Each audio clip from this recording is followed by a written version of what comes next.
ऐसे मुख्यमंत्री जो सदन के अंदर झूठ बोल दे, मेरे से कह रहे कि जब मैं सरपंच था तो मैंने नरेगा में बहुत काम कराया। मैंने कहा धनी तू सरपंच ना आए तो हटगोदों के बाद नरेगा आई थी।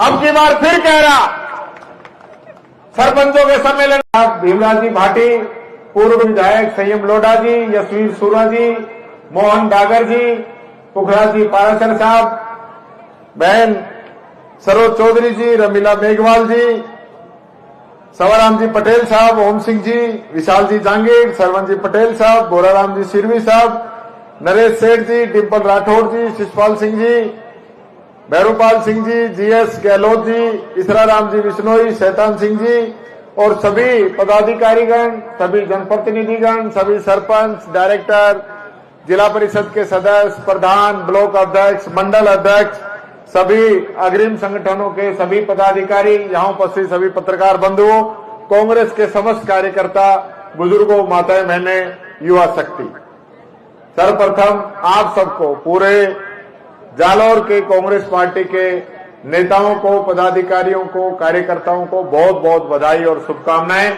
कि आज आपका भवन बनके तैयार हुआ, उसका उद्घाटन हुआ। इसकी आप सबको बधाई और शुभकामनाएं देता हूं।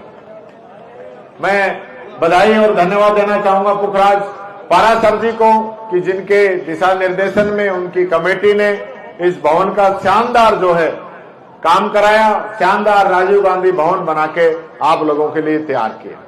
मैं जिला अध्यक्ष जी को भी धन्यवाद देना चाहूंगा कि उनकी मेहनत, उनके दिशा निर्देशन में इस भवन का काम हुआ। साथियों, कांग्रेस क्या है? जिस पार्टी के हम सैनिक हैं, जिस पार्टी के हम कार्यकर्ता हैं, वो पार्टी की रीति नीति क्या है, उसका सोच क्या है? आज कांग्रेस के खिलाफ भारतीय जनता पार्टी के लोग बहुत बातें बोलते हैं, इतिहास से छेड़छाड़ करने की बात भी वो कहते हैं। मैं आपसे कहना चाहूंगा, हमारी वो पार्टी है जिसने इस देश की आजादी की लड़ाई लड़ी। देश के अंदर सुई नहीं बनती थी, वहां से इस देश को आज चंद्रयान तक लेके गए, वो हमारी कांग्रेस पार्टी है। इंदिरा गांधी जी देश की प्रधानमंत्री बनी, पाकिस्तान के 2 टुकड़े किए, राजा महाराजाओं की संपत्ति, उनका जो अलग अलग क्षेत्राधिकार था, उसको देश के अंदर शामिल किया, बैंकों को आपके लिए खोला। राजीव गांधी जी आए, पंचायत राज का संशोधन किया। आज जो सरपंच, डायरेक्टर, पार्षद बन रहे हैं, हमारी माताएं बहनों का 33% रिजर्वेशन हुआ, वो हमारी कांग्रेस पार्टी है। सरदार मनमोहन सिंह जी आए, आरटीई लेके आए, गरीब का बच्चा भी अच्छी शिक्षा ग्रहण कर सके। आरटीआई लेके आए कि आपको सूचना का अधिकार हो।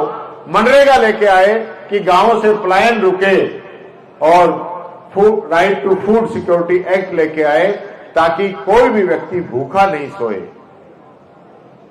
कांग्रेस पार्टी वो है जिसने आप लोगों के लिए पेंशन की योजना बनाई, जिसने किसान को बिजली फ्री दी, जिसने आपकी घरों की बिजली के अंदर छूट दी, जिसने आपको 500 रुपए में सिलेंडर दिया, जिसने गेहूं का सरकारी खरीद जब सरकार थी जब 100 रुपए का बोनस दिया। ये वो सरकार है जिसने बच्चे को पढ़ने के लिए लैपटॉप दिया, फ्री एजुकेशन दी, उसको स्कॉलरशिप दी, बच्चों को स्कूटी दी, दिव्यांगजनों को स्कूटी दी, दिव्यांगजनों को रिजर्वेशन दिया। ये वो कांग्रेस पार्टी है। आज 1.5 साल से सरकार के अंदर जो लोग बैठे हैं, मैं आपसे पूछना चाहता हूं, एक काम कोई जालौर में किया हो? एक काम? जिला तोड़ने का काम कर दिया आपके यहां पे, नगर पालिका रानीवाड़ा को तोड़ने का काम कर दिया, अब तो पंचायतों को भी तोड़ने का काम कर रहे हैं। सरकार की जिम्मेदारी होती है बनाने की। कहते हैं या तो राम राज्य या राज राज्य। सरकार कभी छीनने का काम नहीं करती, सरकार हमेशा देने का काम करती है। और ये लोग इस देश के अंदर जो बाबा साहब अंबेडकर का संविधान है, उस संविधान को कमजोर करके और जनता को जो सुविधाएं मिलना चाहिए, उन सुविधाओं को छीनने का काम ये सरकार कर रही है। ऐसे मुख्यमंत्री जो सदन के अंदर झूठ बोल दे, मेरे से कह रहे कि जब मैं सरपंच था तो मैंने नरेगा में बहुत काम कराया। मैंने कहा धनी तू सरपंच न आए तो हटगोदों के बाद नरेगा आई थी। अब की बार फिर कह रहा, सरपंचों के सम्मेलन में फिर चला गया कि पैसा उड़ रहा है, पैसा लेने वाला चाहिए। मैंने कहा नरेगा का 3500 करोड़ रुपए तो दे दो।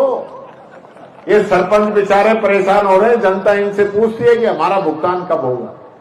एसएफसी के टीएमसी के पैसे नहीं आ रहे और कह रहे हैं पैसा उड़ रहा है। ये हालत इस सरकार की है। भाषण देने में तो कोई कमी है नहीं।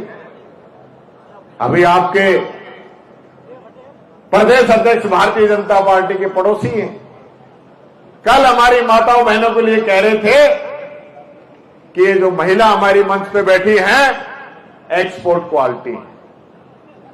ये तो इनकी सोच है, धिक्कार है इनकी ऐसी सोच पे जो मातृशक्ति के बारे में इस प्रकार की सोच रखते हैं।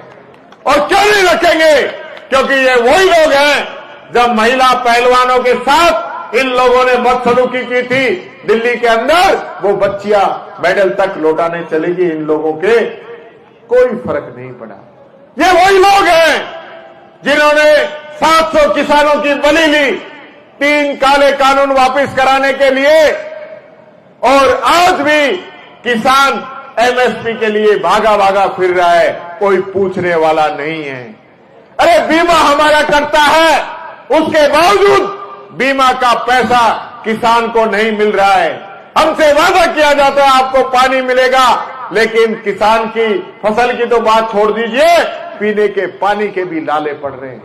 क्या समझौता करके आए हो मध्य प्रदेश से? मध्य प्रदेश से समझौता किया है कि वहां पहले बांध बनेंगे, उसके बाद हमारे बांध बनेंगे। पानी वहां से आएगा, पहले उनके बांध भरेंगे, बचेगा तो हमें मिलेगा। हरियाणा में समझौता करके आए 70-30 का, पहले 70% पानी वो लेंगे, उनका 100% कोटा पूरा होगा, और उसके बाद बचेगा तो 30% हमको मिलेगा।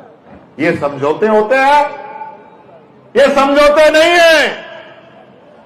ये तो राजस्थान जैसी वीर भूमि, वीरों की भूमि, उसके हकों को तो आपने गिरवी रख दिया मध्य प्रदेश और हरियाणा के आगे।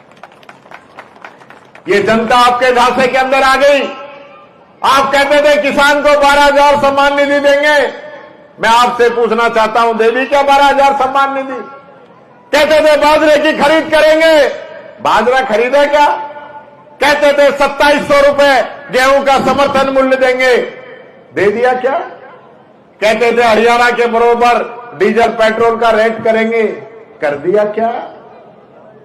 कुछ नहीं किया। कर रहे हैं, समीक्षा करेंगे, पट्टों की समीक्षा करेंगे। इंग्लिश मीडियम स्कूल, ये डोटासरा जी आपके बीच में बैठे हैं, एक मास्टर का बेटा है, बात को समझता है कि गरीब के बच्चों को प्राइवेट स्कूल में जाना पड़ता है। प्राइवेट स्कूल में क्यों पढ़े? सरकारी स्कूल इंग्लिश मीडियम के होने चाहिए। ऐसी सौगात इंग्लिश मीडियम की दी, उसको लेके भी इनके पेट में दर्द है। कह रहे समीक्षा कराएंगे। किस चीज की समीक्षा कराओगे? कि गरीब का बच्चा इंग्लिश मीडियम में शिक्षा ग्रहण कर ले, उस चीज की समीक्षा कराओगे? अशोक गहलोत जी ने स्कीम बनाई कि गरीब का बच्चा भी विदेश जाके शिक्षा ग्रहण कर ले, उस स्कीम को भी ऐसी हालत कर दी। पहले तो नाम बदला, राजीव गांधी स्कॉलरशिप से विवेकानंद स्कॉलरशिप, और हालत ये कर दी इस साल हमारे बच्चे जो वहां गए हुए हैं उनको विदेशों के अंदर भीख मांगनी पड़ी है। लानत है इस सरकार को, मैं ये कहना चाहूंगा। ऐसी रंजिश, ऐसी द्वेषता कोई नहीं रखता जैसी ये लोग रखते हैं। सिर्फ हमारी स्कीम है। हम माताओं बहनों को मोबाइल बांट रहे थे, बंद कर दिए। बेरोजगारों को भत्ता दे रहे थे, बंद कर दिया। पेंशन हम दे रहे थे, 2-2, 3-3, 4-4 महीने तक पेंशन नहीं आई।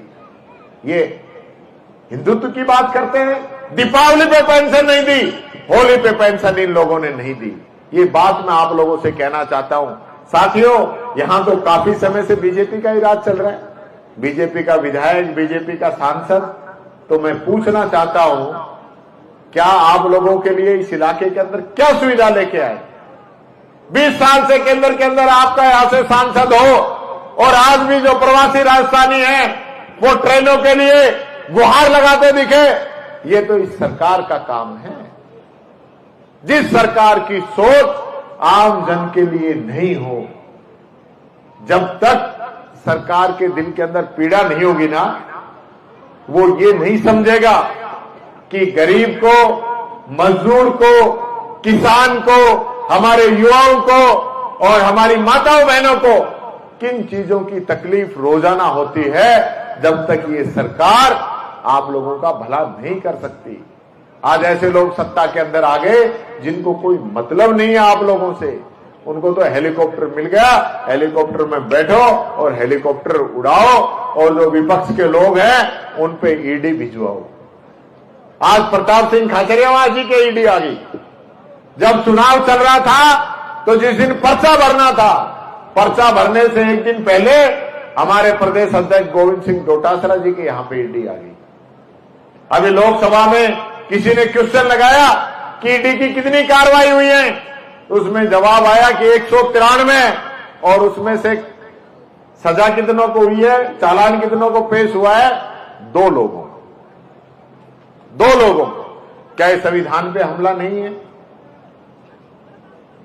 जिस प्रकार से संविधान को रोजाना कमजोर करने का काम किया जा रहा है, और ये लोग जिन पर आरोप लगाते हैं, जिनको भ्रष्टाचारी बताते हैं, वो बीजेपी ज्वाइन कर ले, उसी दिन ऐसी वॉशिंग मशीन है कि उसको क्लीन चिट मिल जाएगी। नहीं, इससे बढ़िया तो कोई आदमी नहीं। तो मेरे भाइयों, मैं आप लोगों से अनुरोध करना चाहूंगा, ये समय बार बार नहीं आता, 5 साल में एक दिन आता है। उस दिन तो कोई जाति की बात कर दे, कोई धर्म की बात कर दे और हमारे वोट लेके गायब हो जाए, फिर 5 साल पछताना पड़ता है। मैं समझता हूं हमारे कांग्रेस के कार्यकर्ता को मजबूती से जनता के बीच में जाना होगा। हमारी जो योजनाएं हैं, हमारी जो स्कीम है, हमारी 25 लाख तक की चिरंजीवी जैसी योजना जो हमने बनाई, आज इन्होंने बंद करने के कगार पे ले आए। ऐसी बातें आम जनता तक पहुंचानी होगी और कांग्रेस को मजबूती से जो है आगे लेके आना होगा। यही बात कहता हुआ मैं पुनः आप सब लोगों को, मंच पर उपस्थित सभी हमारे सम्मानित नेताओं को बहुत बहुत बधाई और शुभकामनाएं देता हूं। जय हिंद, जय भारत, जय कांग्रेस। ऐसी ही अनेक खबर देखने और सुनने के लिए जालोर न्यूज को ज्यादा से ज्यादा लाइक, शेयर, कमेंट और शेयर जरूर करें। धन्यवाद।